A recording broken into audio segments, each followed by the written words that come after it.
Hi, this is Kara Mayer Robinson. Welcome to Really Famous, where I talk to famous people and cut through the fluff to get to what they really think and how they really feel.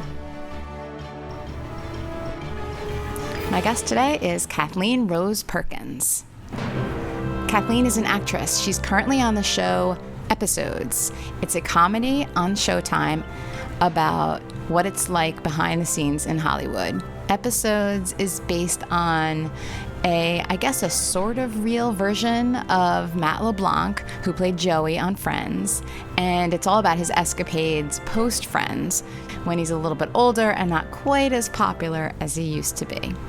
Kathleen plays a super ambitious Hollywood executive with major drive and major issues. She's so much fun to watch. She's funny, dramatic, sad, and a million other things at once. It's original, it's funny, and if you ask me, it's ending too soon. Season 5 just kicked off August 20th, and there aren't that many episodes. 7. So Kathleen's been in other things too. She was in a bunch of movies, Gone Girl, Enough Said. She's been on TV, in Grey's Anatomy, American Horror Story, Royal Pains. Kathleen and I sat down in the Showtime offices in Los Angeles. We dove right into a great conversation. She was very honest, open, and real about all sorts of things, personal and professional. She talked about the ups and downs in her life, religion, some really tough times, and what she's learned over the years. We also got into rejection and disappointment, which is pretty much a given when you're an actor in Hollywood. And you'll periodically notice her acting prowess yourself as she breaks into like all these different voices just to emphasize or illustrate a point. She's definitely an entertainer. There are a few things we talked about during the chat that you may want more details about. Go to reallyfamouspodcast.com. I've got them up there, and you can just click on the links on Kathleen's guest page. Here's my chat with Kathleen Rose Perkins. I was 18, I was known as Kathy. And I never had a choice in that. My mother, they picked Kathleen because her sister's name was Kathleen, and they just went, oh, we'll shorten it to Kathy because she's so cute. She's a little Kathy. And no, I hate that name. I hate Kathy. So Kathleen kind of sticks. I can't. I think you're a Kathleen. I don't see Kathy from you at all. I'm not a Kathy. No. Or a Kath. Wait. But you were for how many years? 18? Yeah. Up until I left for college, because that was my opportunity to be in a different realm with different people. Up until then, I'd gone to school with the same people. Everything was the same. So if I was going to change and get to my full name, and I remember thinking, in the one of those things that they hand out at theater events in the pamphlet. The playbill? Yeah, the playbill. I want to be known as Kathleen. Totally. So, because I was going to be in many playbills. In my mind, I was like, I'm going to be in so many playbills that I got to get the right name. Well, going. I think that was wise. Right? I'm sure you've been in playbills of some sort, right? I read that you have a background in theater. Right. So, yeah. So I was on your way to that. Well, I went to school for musical theater, and theater was the whole thing up until I graduated when I was 21, and I came out here when I was 22, 23. Out here to LA when you're... Yeah. Uh-huh. So in high school, and also like the couple of years after doing regional theater in Pennsylvania and Ohio, and then going, and I got to go out to LA to try and make it stick. So, and then once I got here, there was no theater. There was just day jobs. Like what kind of day jobs? Oh, have we started? Yeah, we're starting. We're recording. We're in, baby. Okay, well, get ready. Okay, so day jobs. When I got out here, first I worked at a flower shop. I did 7 months on a cruise ship as a dancer. That was not a day job, but it was an experience. Which line was film it? Or television. Which line? It was the Silver Seas Cruise Lines. and it's a luxury cruise liner. They only had 2 ships at the time, and no more than 200 passengers per, which is very small. So they were small ships, but also big rooms, and people would pay for the cheapest room $1,000 a night for one person. So if you had 2 people, and all the cruises were 14-day cruises, so you're So looking $28,000 yeah. doing the math? Yeah. For one cruise? For the cheapest room. Like an interior, Yeah. no view, no Yeah. window. Yeah. Crazy. So, and it was all inclusive. So people, you could drink and eat as much as you want, because those Carnival cruise lines, they go, come on, it's $5,000 for a whole week. But then they get you with all the alcohol that you're guaranteed to drink, because that's what you do on a cruise ship. Because you're on a cruise ship, and that's why they have them all lined up, the offers or whatever, right at like the entrance to the way, right? You start your cruise. Yeah. And they're yes, like, oh, get we have the the membership wine fee. package. Exactly. Right. Exactly. And they didn't have that in this. It was so luxurious that it was a 5-star hotel, a restaurant as well. So everything was included. And I got on the ship in Israel and it was a world cruise, so it never repeated ports. So and then I got off, I went all the way around halfway around the world, past the international date line, gained 2 days which is so weird. I had a January 2nd twice. I mean, I went to places like Indonesia and saw the Komodo dragon on the Komodo Dragon Island. Komodo Island is what it's called. And I was 23? So there was no way I was gonna I couldn't afford to do that now, so it was a chance of a lifetime. It was, right, definitely an opportunity, yeah, it was huge. Cool. It was cool. But and I remember I had given up drinking. I gave up drinking when I turned 20. Yeah, isn't that crazy? I don't know many 20-year-olds that give up drinking. I'm from Michigan, so you start really, really early. And halfway through college, I was like, no, I can't do this anymore. It's just kind of taken over a bit. And so I didn't drink so that's probably like 3.5, 4 years. And then when I got on the ship, I lasted 2 months.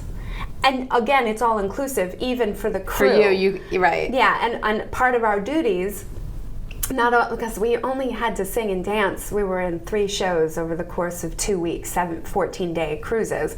So we only had 3 nights where we were actually working and doing a show, and then the rest of our duties were social duties, meaning we'd have to hang out and play shuffleboard and play volleyball in the pool. And I mean, so you have to actually mingle with the passengers. Yes, and these are really, really rich people. So 2 months, I held out 2 months, and then I just became a lush, and I drank every single night that I was on that cruise for the next 4 months, because it was just so much easier to have a little alcohol in you and be like, so how was your safari today? What'd you see? What do we, it was a lot easier as a 23-year-old to try and talk to these, That's a people in their 60s who were millionaires. It was social anxiety to the nth degree. But it was such a cool experience. But I'm wondering too, was it sort of like acting in a way? Could you kind of just play a person, right? Oh, not yourself? God, that would have been so much smarter to think that way. Whether I liked it or not, I was doing that because I was, really young, had no etiquette, social etiquette in those circles. I had no idea what I was doing. So, yeah, there was I wasn't there. That's why the alcohol helped. I think there was, another type of Kathleen that was sitting there with those people, just trying to have conversations about something that she really knew nothing about. Yeah. But but also in that course of the 6 months, I was becoming a world traveler. I'd never left the United States prior to that, I mean, I'd gone to Canada because I live in Michigan. Sure. So you go over the border so you can drink at 19. That's why I stopped drinking at 20. Well, also we started drinking. Like how old? What are you talking about? Come on. Well, in Michigan, 13, 14. 13 and 14. Yeah, no joke. My brothers I have 4 older brothers. I know that they started way early. I held out. And that's all you did back then is, and I had some friends that smoked weed too, but that was never my bag. I was always just drinking alcohol. And not a ton, but it got to a point where I was like, what am I doing? Stop doing this. And But I'm kind of amazed that you got to that point so young, even though you started young. Yeah. It's still kind of amazing. Or did somebody bring you there? We're going to get real. Let's go there. Okay, so I became a born-again Christian when I was 20 years old. Yeah. Wow. Yeah. That's something I didn't know. And going on a cruise ship at 20, being so yes, at 20 years old, I was a born-again Christian. What led to that? Where were you before that? Oh, God, really? Yeah. Okay. Oh, shoot. Well, I got pregnant and had to have an abortion, and I felt awful about it, and it killed me. Like, it really it made me feel I was destroyed by it. And then I had a friend who went to this amazing church, and it was a Bible church that went on for 3 hours. There was an amazing chorus choir that sang for an hour, and then this preacher got up and spoke, and he was the most charismatic, amazing man for 2 hours. And I was hooked, and they were a born-again Christian church. And at the end of every service, they'd ask anyone who wants to, commit themselves to the Lord to come down in front and do it now. And eventually, after going there for a couple of months, it felt so good, especially since I'd been feeling so bad about my personal life and what I'd come to. And it really did feel like all the bad stuff that happened was around alcohol. I was always drunk when I was doing the stuff that I regret. With the boys. And I was boy crazy. And so this was this alternative, at that time I was a musical theater major. Everything was about extremes and drama. And how dramatic is it to stop drinking at everything and then go to the Lord? And it was about devoting myself to Jesus Christ. And I will say since then, everything's changed. I wouldn't consider myself a Christian anymore. At all? No. I mean, I think I'm probably closest to Universalist, Unitarian. Come one, come all, we all accept everybody. Because even while I was living as a Christian, I cherry pick my Christianity in that I didn't think that any homosexual should be condemned to hell and Bram fire. What's the Bram fire? Fire. Anyways, they don't need to deal with fire just because they're homosexuals. I just never believed that. Right, so you weren't 100% whatever they preached you're in. Yes, and also I was having premarital sex. I held out for a good amount of time, and I had a boyfriend who was also a Christian and didn't drink at the age of 20. And so I held out for a little while, but then I got on a cruise ship and I started drinking, and I didn't have, it was, you'd have experiences. And I was still a Christian, but I still cherry picked, and then kind of just thought that religion and spirituality and all that stuff is ever changing in my life. And the big thing that happened was, and it's pretty late, but in 2008 when Obama was being, I was calling for him. I wanted him to become president, but also we were fighting for Prop 8, which was allowing homosexuals to be able to marry, and then that my church or that any kind of so many people were so against it in my church and in my religion, I realized I'm not that. I'm not that. I don't believe that way, and I don't live that lifestyle. At that point, I'd been in a relationship with a man who considers himself an atheist, for 8 years. I'm still with that man. We're going to celebrate our 18th anniversary. We've never gotten married. We don't have kids, and he's an atheist. And so I don't live the Christian lifestyle. And I also remember the pastor of the church that I was going to at one point. I was having some questions about my relationship with Christopher, is his name, and I remember the pastor saying, well, if he doesn't believe in Christ, then you shouldn't be together. He was basically saying that, and I was like, that just seems awful. Like, that just seems wrong. And it is wrong, because why would we force, I think, if we were going to have kids, because at that point I was thinking about, I was still thinking maybe I would have kids someday.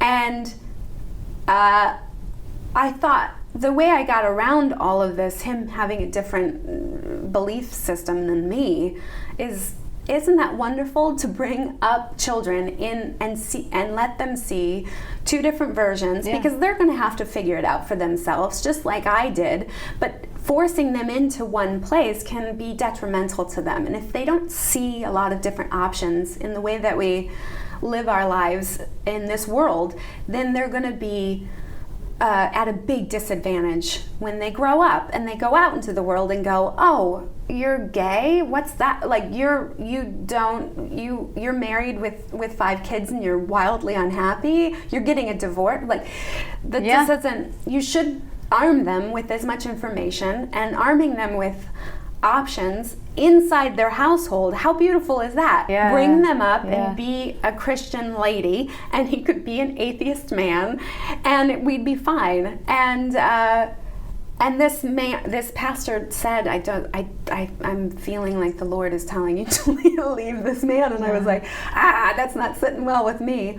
And then I just realized, I don't buy into a lot of this stuff. So I had to stop calling myself a Christian. And now it's ever changing. I don't necessarily go to a church. I found a Universalist Unitarian church that's in Pasadena. It's really lovely, and I went there for a good, 3 or 4 months, but the services were kind of boring. And I could just spend my Sundays, doing something better. So I don't know that I need to, but yeah, it's but ever it sounds changing. Like, so you have taken things from different places too. It's sort of like how you're describing that you would raise kids to be, to have all these different, you're arming them up. So you have also kind of been exposed to different. Well, that was the nice thing. I was brought up as a Methodist, and that is a lovely sect of Christianity. I think they allow homosexuals to pastor. I think I could be wrong, but I'm not exactly. But I think that's the one sect that's forgiving and open, and forgiving. I mean open. Right. Not forgiving. Like, you made a mistake being a homosexual. That's not true. And I don't think that they think that way. But my parents took us to church every Sunday, and it was a lovely little hour-long service that was filled with a bunch of nice people, and then we got to go to have brunch after. So it was kind of cool experience. My partner, Christopher, he grew up in a Catholic household, and there was a lot more punitive thought around spirituality. Really, I think Catholicism is a real complicated. I think it's a mess of. There's no way anybody cannot masturbate. What are you doing? You're gonna ask these young boys, and then surround them with men who apparently don't have sex. There's something wonky there as far as their whole setup. And I think that it drives people away. And I think it definitely drove Christopher away and drove him into the thought that there is no God, there is no God or Savior, and this is our one life that we get to have, and you better do it right. And he's got probably the best morals of anyone I know. So yeah, I mean, I've definitely changed because of being in a relationship with him, also being in this business, in this town.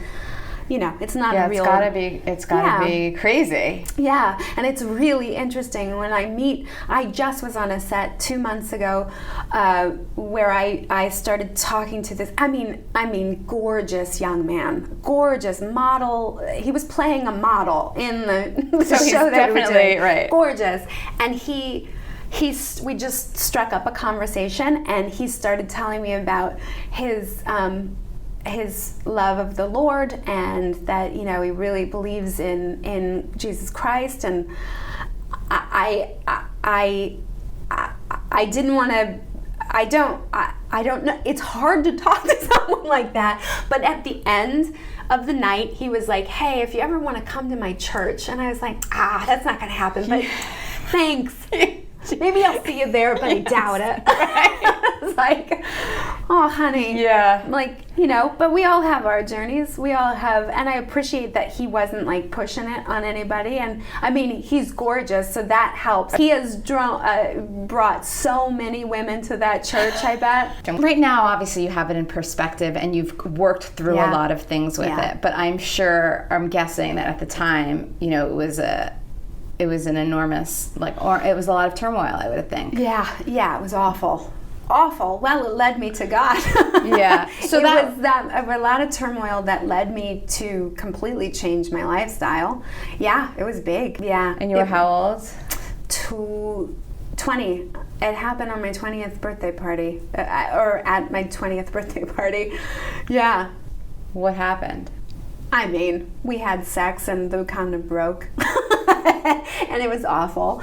And I didn't know him at all. And then I spent the month realizing I wasn't going to get my period. And my next door neighbor, my roommate, who was my best friend at the time, still is a very dear friend of mine, she walked me through the entire thing, helped me with everything. She made the appointment with the clinic, and I kept everything secret because it was just a really embarrassing and really sad thing for me to, at that age, go through. And subsequently, like, I can talk to you, but I just met you an hour ago, and I'm just throwing out really deep.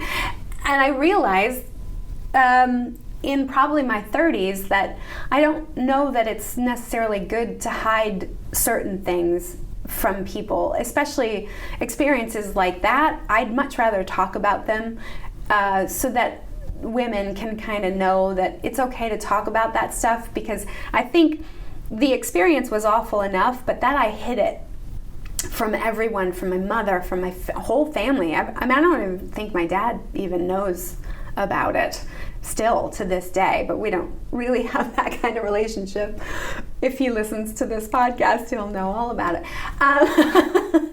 But yeah, I think we should talk about this kind of stuff, because the talking really was a big part of me being able to get up and over it, and time.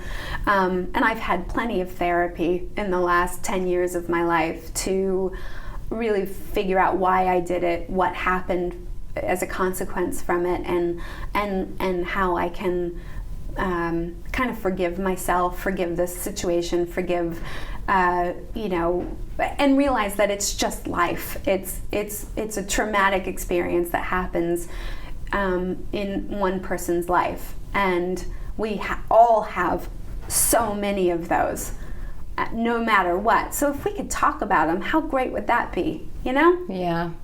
So at what point did you feel like you could tell your mom about it? It was like a couple of years later. Yeah. And it was, she just was And I can go to her with anything, but that was the one thing that I just really couldn't share with anyone. And so my best friend held that with me for years, and she was, what would I have done without her? Yeah. Some people really, when you need them most and they stand up to it and they're there for you, it's like nothing better. Incredible. Nothing better. And the other thing is like knowing that you should ask for help is a big thing, because I think I probably would have done better if I asked more people to be around me, to be my support, but I couldn't. I didn't want to burden anyone, and I also didn't want anyone to see me be vulnerable. And I've since learned that is an actual. It gives you power. It's more empowering to accept and embrace your vulnerability, and to I love people who wear their heart on their sleeve. Most of my friends are women who say, as soon as you walk into the door and you go, hey, how you doing? They actually say, I'm having a rough day. Yeah, and they tell you exactly why. And they do. Mm-hmm. And that's the kind of friend I'm with you. Oh, I don't want somebody who's going to tell me I'm a fabulous because of this and this and this. And and if you're feeling that way, then that's great too. But just tell me. Just tell me what's really going on. What's really going on. I don't want to, come on. For me personally, over the years, I have realized that I have no room in my world for people, friends, who can't be who they really are. Themselves, yeah. Like, I have no interest in somebody who's trying to present themselves a certain way to me. Like, I'm not interested in that in any realm, right. But especially friendships. Like, I'm here for you. Show me all the grit. And you know what? I'll not judge you. I will not right. judge you. And those are the women that I've built my little group around. People who, when I say I did this and it's not so great, they go, dude, I get it, and I'm not going to judge you, and it's hard, and just pull yourself back out. Like figure it out. That's true. That's real friendship, in my opinion. It's priceless. Priceless. You cannot put and it means everything. And so when you were growing up then, so what was your family like? So 4 older brothers. 4 older brothers. My dad is a phys ed teacher and coach and worked at our local high school. We all went through high school with him as either a teacher or a coach. I never had him as my phys ed teacher, I was the only one out of the 5 of us that didn't have him as either a coach or a phys ed teacher. And so it was all about sports all the time. They had the perfect foursome, 2-on-2, with a wiffle ball, football, and we had a huge backyard with the pool, so it was always games all the time. Basketball, football, baseball, anything all the time. And you were playing those games too? No. So what was your role as the only girl and the baby? I wanted to, and my mom would force them to include me. So they figured out ways to include me. Like, my eldest brother didn't really love to run the bases, so I would stand behind him while he was at bat, and then he'd hit the ball, and he'd go, go, go, go. Perfect. I'd run the bases for him, which was lovely. But isn't that like what a designated hitter would do? Or am I totally wrong? Designated runner. A designated runner. Called me. You were the designated runner. Designated hitter is something, but I was the designated runner. Right. And then, like, if they played basketball, I could cheer for them. Yeah. So I'd be on the sidelines and I'd be like, go, Danny, you can do it, you can put it through the hoop, and all that stuff. So that must have really been interesting, though, for you. Ways, but I was so annoying, and I was the youngest and the only girl, and I was more of an annoyance for them than anything. I found myself alone a lot, and in imaginary worlds a lot, and playing with the few dolls that I had.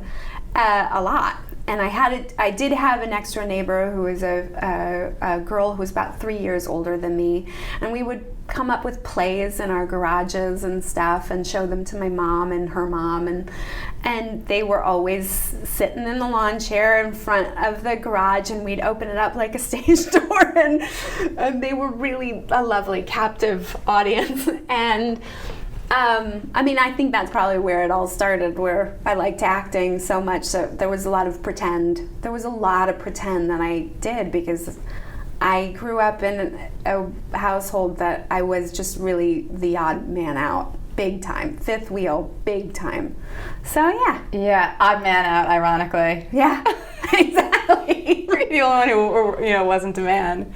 No, in I the know, boys. right? Yeah. Odd woman out. Odd one, I don't know, odd girl out. Odd girl out. So at what point? That's the name of it. I should write that TV show. That's kind of great. Odd girl out. Odd girl out. Remember it. Yeah, got it. Do you write? I also hate, I do. I'm always attempting to write. Christopher, again, he was an actor when he started in this business, and he wrote profusely, and now is only writing, and he's making a ton of money working with as a writer. As a writer, for television. He's got a show coming out the same week that we air the last season. We start airing the last season of episodes. Yeah. His show that he created with Marlon Wayans is coming out on NBC. What show? Marlon. Okay. And it's a half-hour comedy, multicam, that he wrote with this man who's like completely different. They're like two completely different people, and yet he created a show for this guy, and he's brilliant. But that's my inspiration. It's like, oh, you can do this. And we as actors probably should all try to write something just to have the appropriate appreciation for what writers go through, because it feels impossible to write a story from beginning, middle to end that's concise and that makes viewers laugh or cry within an hour or a half hour and makes them want to come back for more. That's an impossible task. And yeah, I've tried to do it for years, and I have a few spec scripts that I have tucked away. Tucked away? Yeah, well, we did go out with one, and it really didn't go anywhere. I still try. I'm still trying, especially now that episodes is over. I would love to produce something that I've actually written. It's hard, but I'm trying. I'm Good working toward it. Even though it's hard, you're on it. You're doing it. And if anything else, I have complete and utter respect for anybody who puts pen to paper and comes up with something. And it also has to be like original, right? Gosh. Which is another element. And seems impossible in this day and age. It's possible, and it's also impossible in that what's going on in television is this, golden era, is what they've coined it. It's such impressive, amazing storylines that are more interesting than anything that's at the box office. So nobody's really going to the movies unless it's a big budget superhero movie. The real content is on television now, and it's amazing. Scripts are incredible, and you want to be a part of every one of them. And we just finished 'Handmaid's Tale, which to me was like, it's great. It's so great. It's a bunch of women, and yes, they're being made slaves, and they're sex slaves and all that stuff. But it's such a compelling story. They took their time with it. It's riveting. Great actors, and it's all women. How amazing is that? That stuff like that is being made and being really appreciated and watched. That is incredible. So yeah, I want to get in on that. Yeah, you should get in on that. I do. Odd girl out. Odd girl out. There it is. So what's one of the spec scripts that you're kind of still?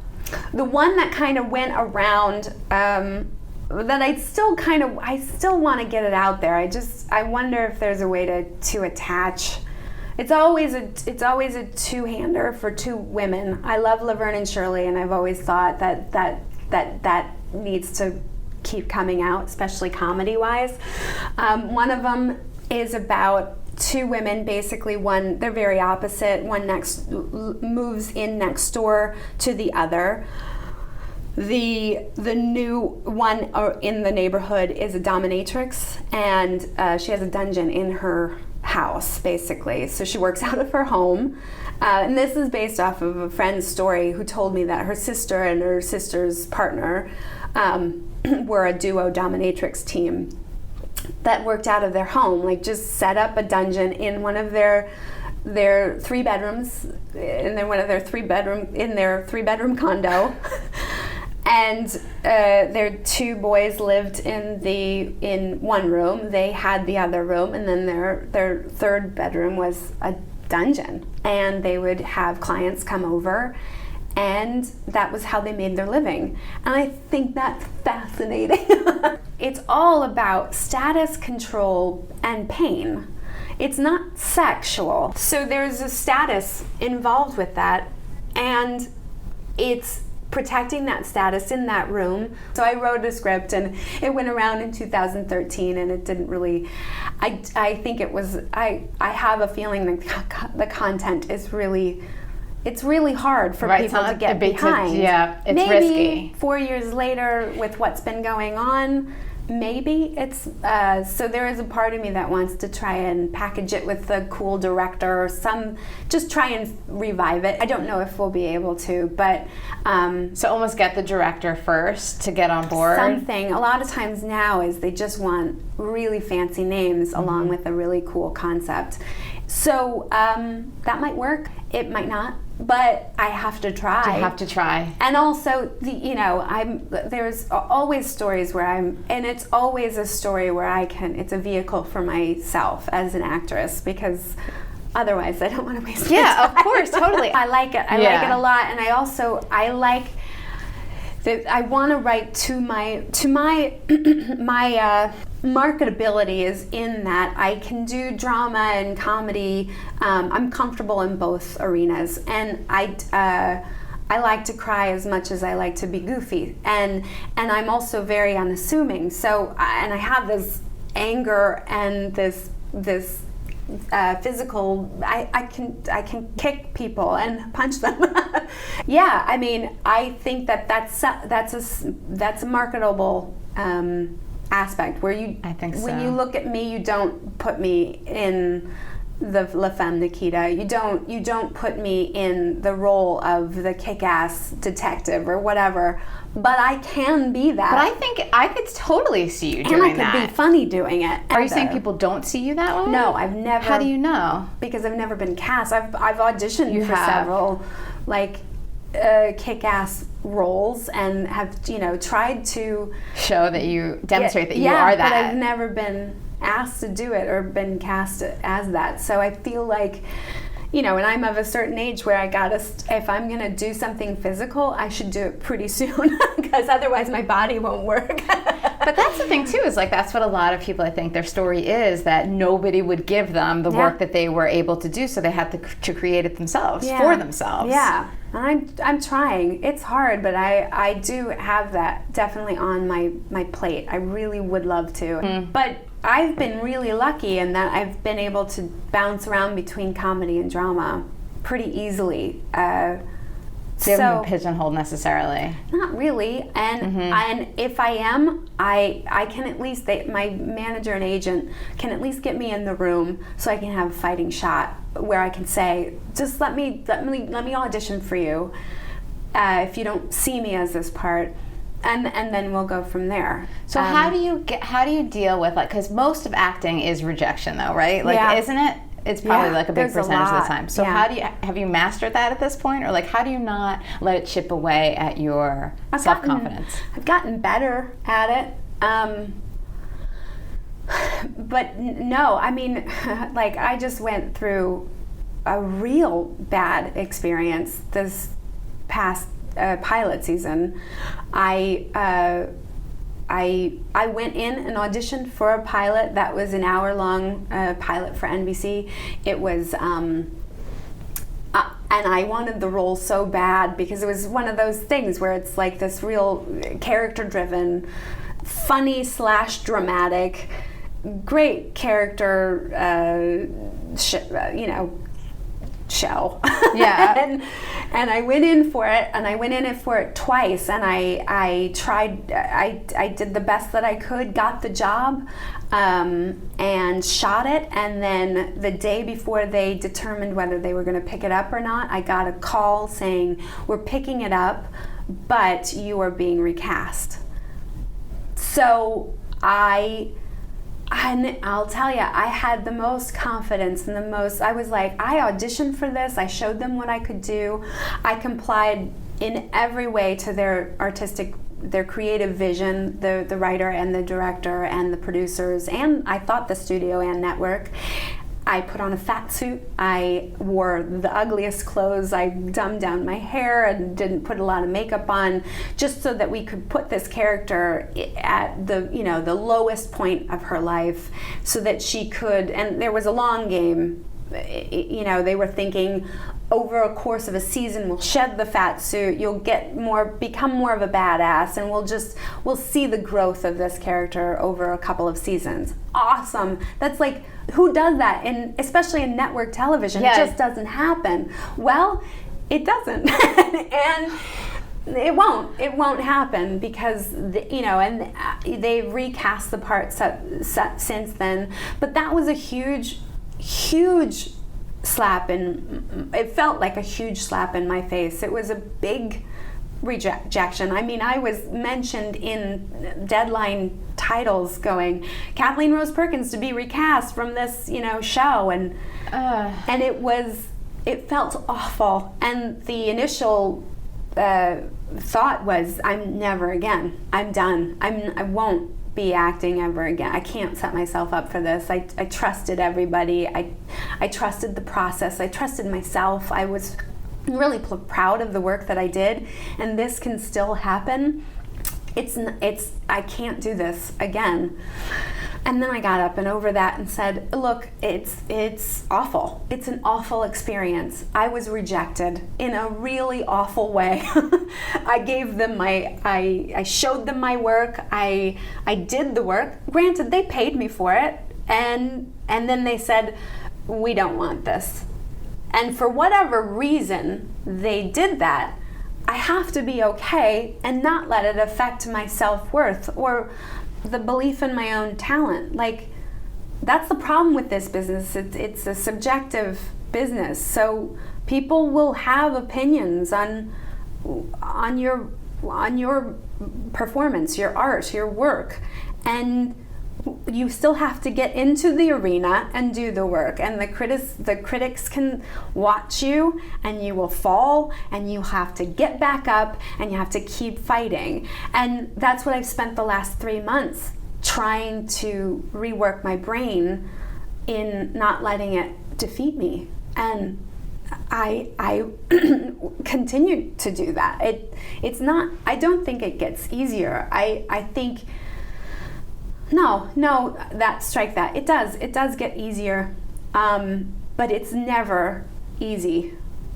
It's, yeah, it is. Can we swear?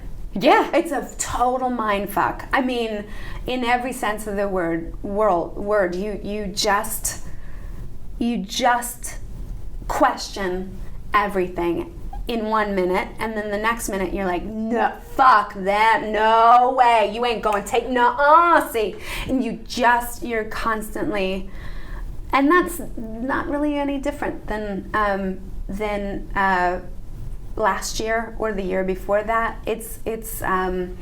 But it's not easy, but it does get easier. The rejection part, or the feeling of, because like, it's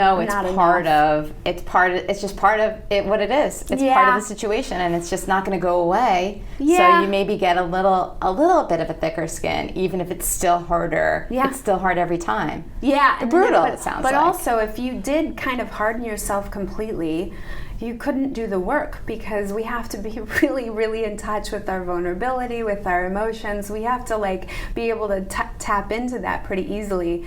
And if I just went, I don't give a shit for anything, then I wouldn't be able to do the work. So it's a gift in a way.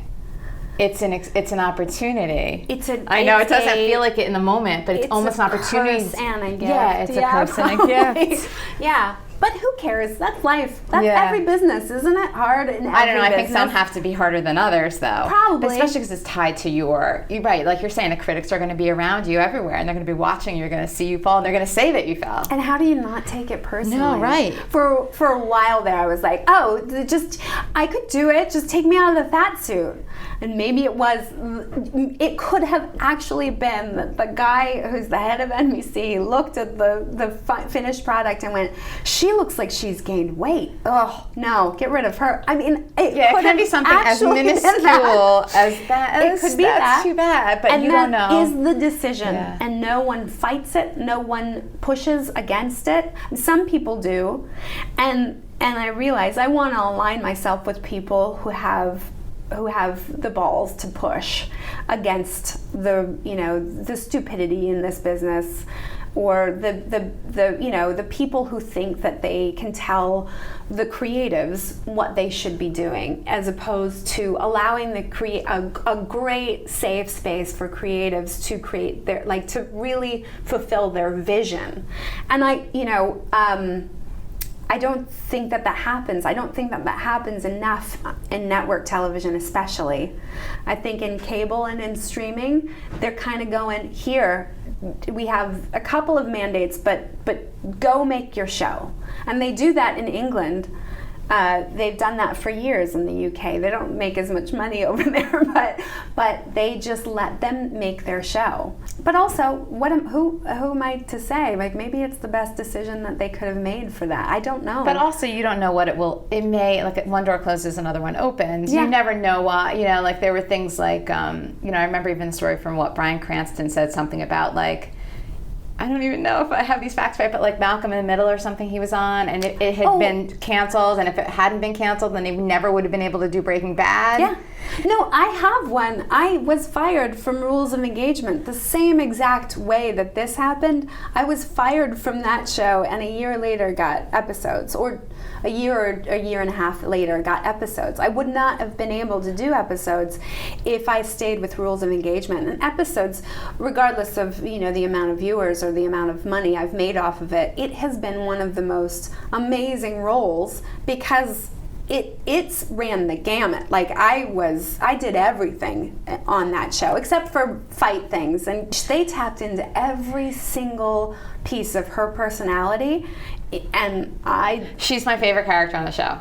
Oh, by far. That's awesome. By far. Like, awesome. The show she's a great character. She's a great character. She's gone through everything and changes, but also stays the same. And such a personality, so clear. It's so evident who she, like, I know exactly who she is. Yes. And, like, I would hang with her all the time. Yes, but also be so annoyed by her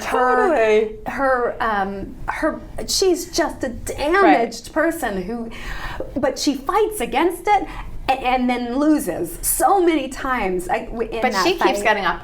We won't spoil the final season, which is going to come up soon. Did you watch it? Yeah. Oh, okay. So yeah, it's great. I promise I won't allow any spoilers to come up. Great. That was the interesting thing about being in this show, is the first season was completely written before they cast anyone, save for Matt LeBlanc. So they wrote 7 episodes before they cast any of us. So we just showed up and tried to bring their vision to reality, to perform as much to what they wanted out of these characters. And they started to get to know us. Mm-hmm. We would have dinners and we'd become friends, and I've become very friendly with David Crane and Jeffrey Clarick, the writers and creators of the show. And so the next season we get all the scripts at once, because they write them all before we shoot anything. And I start reading, and I read a line for Carol that said in parentheses, "in a voice," and then the line, it was I don't know what it was, but it's he said, "Make it happen." I made it happen. And I went to David and Jeffrey and said, "What does "in a voice" mean?" And they go, "Well, it's, it's when you do your voices." Right, you do your voices. I noticed them in this interview. You pop in and do voices, and it's so much fun. And I do that. You break into a voice. And that's what they did with Carol. Got it. Because I think I chose to do that on like once or twice in the first season with one of the, and then they just started writing her toward me, and also since I told you I had an abortion, I'm gonna just go tell you even more. That season before we shot the 5th season was my first foray into antidepressants. So I actually got on Prozac and had conversations ad nauseum with Jeffrey and David about it and how it's affected me, and they wrote that right in. They wrote in my, specifically Prozac. So they just tailored it. Reality in there. Over the course of 5 seasons, they really tailored that character towards me. We shoot the whole series predominantly in the UK, in London. Oh, I didn't know that. Yeah, we shoot everything. Wait, even Hollywood? Even like the studios? Just 1 week of exteriors every season has been shot here in Los Angeles. So when we're hiking, we are actually in Griffith Park, but everything else is shot in London. All the England. indoor scenes are in England? All of them. And most of the actors are English. There's only a handful of American actors. So it's a real. What? They got great, like Myra, who plays the head of comedy, who does and she's English. Yeah, everyone is pretty much, and that's where I think I've learned also about priority in life, and that my friends and family, my home, are my priority. So when this happens around work and I get fired or I get rejected from a job or whatever, it's not going to have the impact that it used to, because I used to like go all in and the job was about everything and that was my life and these were my people. But when that happens and the job will inevitably end, you lose all those people, and you lose that job, you lose that project, and then where are you at? Yeah. And I remember feeling devastated when a project would be over, and I'd spend 2 weeks, moping around and just kind of, I miss it, and it's like that because you put your entire self and your priority was that job, and that's not safe. You need to put yourself and your home and what you've cultivated as real friendships and real relationships, that's where it is. That's life. That's life. That's living. And that's safe. That's the place that you can be yourself and be completely accepted and appreciated for exactly who you are. And that's what I'm constantly trying to cultivate that in my home, is to be able to be, to be able to be as honest and as flawed as I am and still be accepted. And so when you say in your home, is it you and Christopher? Yeah, and we have 2 birds. But then that's why I didn't want to do the interview at my house. Oh, you have birds in the Birds, background. and they would not have allowed this interview to go on without them being at the forefront. They just make a lot of noise. If people are talking, especially in another room, they need to be a part of that conversation. So it's you and Christopher and the birds. Oh, will you have kids one day, do you think? No, definitely not. No. So you made up your mind? I'm in my 40s now. I'm 42, and I think, if we were going to do that, I would adopt probably. So I guess, there is still a possibility. I don't think that I'd want to try and have one myself. Maybe adopting, and that's the only option pretty much now. But I don't think we're gonna do it. I love to sleep.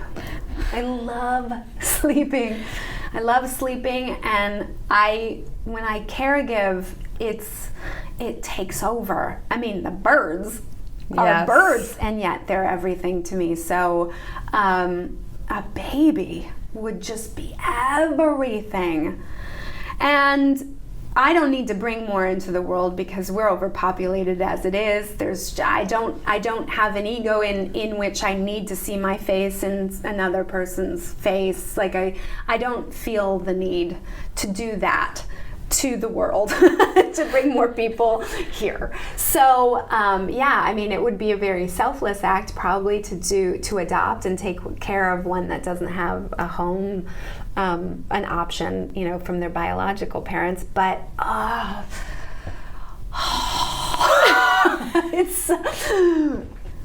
don't want to lose the relationship that I have with Christopher because it will inevitably change. I think we have a lot of happiness and we have a lot of interests, and we're never bored. So the only reason why we would do it is to be like, we need to give something back to the world. You know what you want. So, well, that, and also I have no idea what I want, and I have no, like, go between, I'm, a total contradiction in turn. Like, I am so strong, so persevering, so energetic, and then all I want to do is sleep, and I don't believe in anything, and I don't trust anyone, and it goes. So you swing back and forth. You know what? I'm a full person. I think, yeah, I do. I swing back and forth, and maybe they are swinging from one extreme to another. But don't most people swing back and forth? I think so. I mean, it goes back to us and our friends and going, tell me your full self and your real self. If you're only telling me this facade, chances are, because I just don't trust that people are straight down the middle, everything's fine. No, I don't think so. I mean, probably some people may lean more one way than the other, or vice versa, or maybe be more balanced than the other, but I think that the human experience is some of this and some of that. Exactly. And that's what my whole life in therapy has been for the last 10 years, is just striving for a balance. When you don't get it, being okay with it. Just handling the discomfort and discomfort can come in lots of different ways. It comes not only in the failures, but also in success. I get uncomfortable when I get success. When I book things, I go, oh, God, I hope I'm good. Sure, that brings on a whole new set of concerns. There's no black and white. There's just shades of gray, and I like that. I like being able to. Oh God, I like being able to feel everything, and subsequently have gotten off of Prozac because I. Oh, you did? Not because it was actually a miracle drug for that time period of I had just turned 40, and I really hit it. I hit the wall of existence. What am I doing with my life? Identity. Who am I with, and why am I here? And what am I doing with myself? And a lot of anxiety and a lot of depression. And so it was an ideal time for me to get on this drug, and then to be able to, while on the drug, feel the highs and lows, and work through them with therapy and do the work. And then what's supposed to happen is your brain is supposed to learn how to balance all that serotonin and let it reach the homeostasis place that Prozac gives you. So you eventually wean off of it within a year and a half. I did that at the beginning of this year, and then that happened. I mean, that job, being fired from that job and moving it back into our house. So I had to move into a home and also lose a job. Why did you move into a... Well, we were renovating, and we had renovated for a year, and we finally had a chance to get back into our home.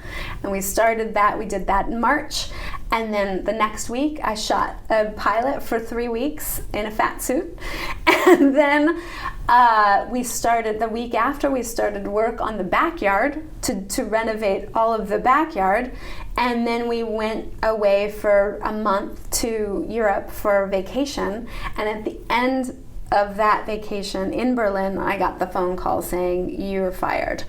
And so I spent 5 days in Berlin sulking and being upset, but also like just trying to arm myself and trying to be gentle with myself and kind to myself. And I had my partner with me who was amazing through it all. Like, he's working for NBC right now. We were while I was doing the pilot, he was visiting me we were working on the same lot, and it was a dream. It was like so dreamy, you know. We could see it was like lunch so at the dreamy. commissary or yeah, whatever. like, I mean, he'd come. I mean, it was so lovely. And then I got that call, and he goes, "My employers basically fired you." And he has to feel that. We came back home, and he has to go in to meetings with these actual people Same exact. who said, "Get rid of Kathleen. I mean, we call each other husband and wife because it's just easier that way because we've been together that long." And he's like, "How am I supposed to go back to work for these people who have fired my wife and disrespected her in a way that I think is just appalling?" But it's business, and You have to do it. And you know, for the most part, all of the people at the network and the studio, they called or emailed and said, "I'm so sorry. It's not about you. It's this thing that, and don't take it personally." And that's as much as they can do. And I have to not take it personally. Yeah. And you're working on it. But 3 months, Yeah. You said it was 3 months so far that you've been dealing It was with. 3 months ago. I'm not on Prozac. I sometimes wish I was. And and I feel okay. Like, I feel okay, but who knows? I don't know what comes next. And You'll feel better when you see what comes yes, next. and everybody said, "Well, it just means something great." And I go, I don't necessarily believe in fate. I feel like things happen in this world randomly, and you just have to be available and be ready and to do the work when you have the opportunity to do it. And that's all I can do. And one day I will be sitting there going, I hope something great comes along. Not, I know something great is going to come along. None of that. I just want to work. I love to work, and I hope something great comes along. And maybe the thought stops there, and isn't that wonderful? And then the next day it's like, I'm never going to work again. So that's part of if you can remember on those days yeah. that this is part of the roller coaster, and that I will come out of this feeling too. Yeah, that's the most important thing, is to go, it's just it's fleeting. Go ahead and feel it. Feel all of it, because I used to not feel it. I would either deny it or just ignore it, and then it would just kind of build That doesn't get you up. anywhere. It actually is really bad. It's maladaptive. It actually hurts you. That's a great word, maladaptive. Because you're trying to protect yourself. I'm going to use that word in the first episode of Odd Girl Out. I cannot wait until Odd Girl Out comes out. Can I be your consultant or something? Yes, I need to be there to be a part of the whole if you project. got words like that, yes. Odd Girl Out, coming this fall. Not on NBC. Right. On cable television. On anything but NBC. Right. And there are more of these other platforms waiting for you. Right. For Odd Girl Out. Yeah. Okay, so I have like 2 questions left. Okay. One is, what's your biggest secret still that nobody knows?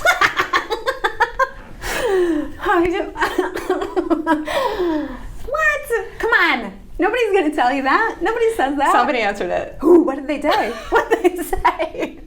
What happened? You'll have to download the episode. You'll have to download every episode to see who it was. But one person told me that she's naked a lot of the time, that nobody knows this, but as soon as she comes home, she strips down and she's naked. Shut up. That's such a sexy secret. Like, who did that? Because now she's going to, like, people are going to be like, oh, I'm really interested in her. Like, come on. That's a sexy. I'm embarrassed by all my secrets. I don't want to tell it. Like, that's sexy. Right. I think I'd shout that from the rooftop. I think the first secret she tried to give me was, and this is Aisha Hines. The first secret she tried to give me was, people don't realize that I really like Wings or something like that. I was like, what? Wings the show? No, not Wings the show. Barbecue wings or whatever. I said, no, that's not gonna give me something better. That's it. And then she did come up with that one. Oh shoot. So your biggest secret that how about this if you can't divulge anything? I mean, I never talk about the abortion. We talk like in nauseum about that one, so that's okay. I'm gonna give you that. I'm gonna give you that. A lot. That's a lot. And I was on Prozac. Nobody knows that. I mean, they know it, but they don't know it. So I'm gonna let you off the hook with that. I'm gonna say this instead. What is something I've had? So I mean, just my therapist knows this. Is like I've had probably 5 panic attacks / anxiety attacks and or depression attacks, like bouts of depression throughout the course of my life. It took me about 5 to get to the point where I was like, I need to get on some medication. I don't talk about those.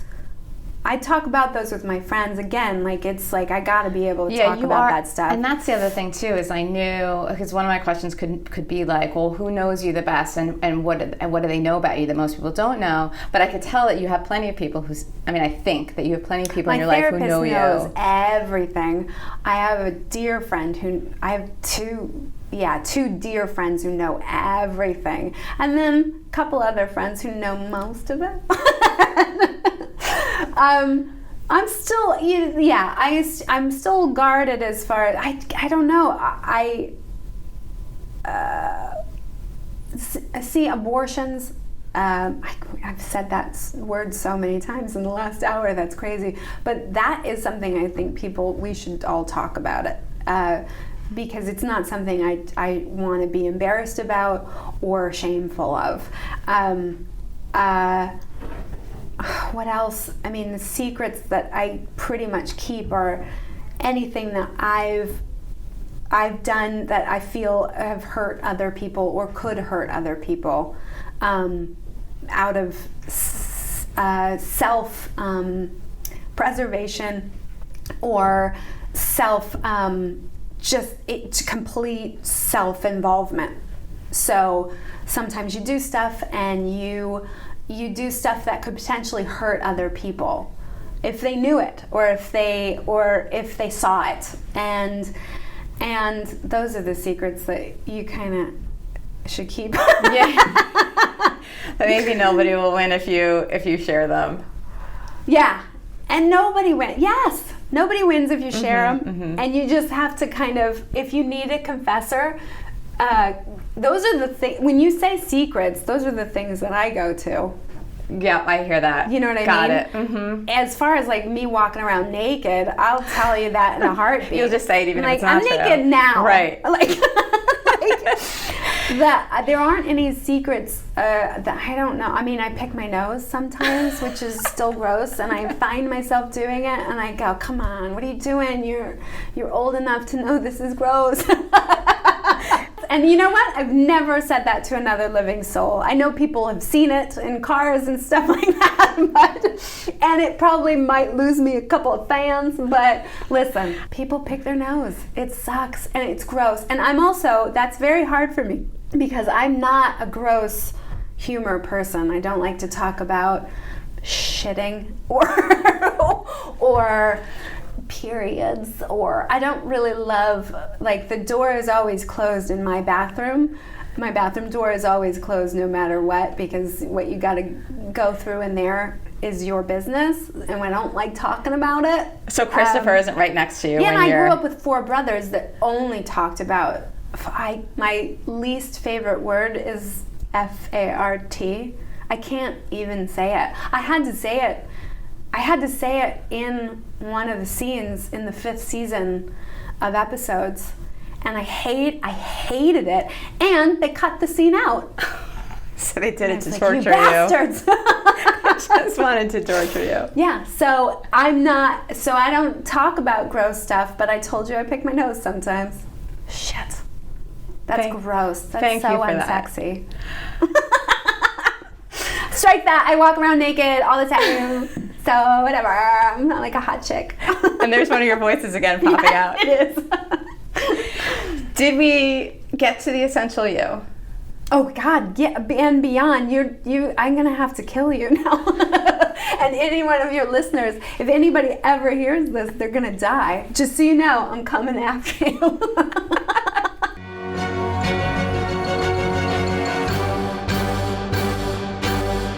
Want to hear more about episodes? Make sure you're subscribed to Really Famous, because next week I'll have a bonus episode with more from Kathleen. Thanks for listening to Really Famous. If you like this podcast, it would be great if you rate and review it on iTunes or Stitcher or wherever you're listening. Definitely follow me on Instagram and Twitter at Kara121.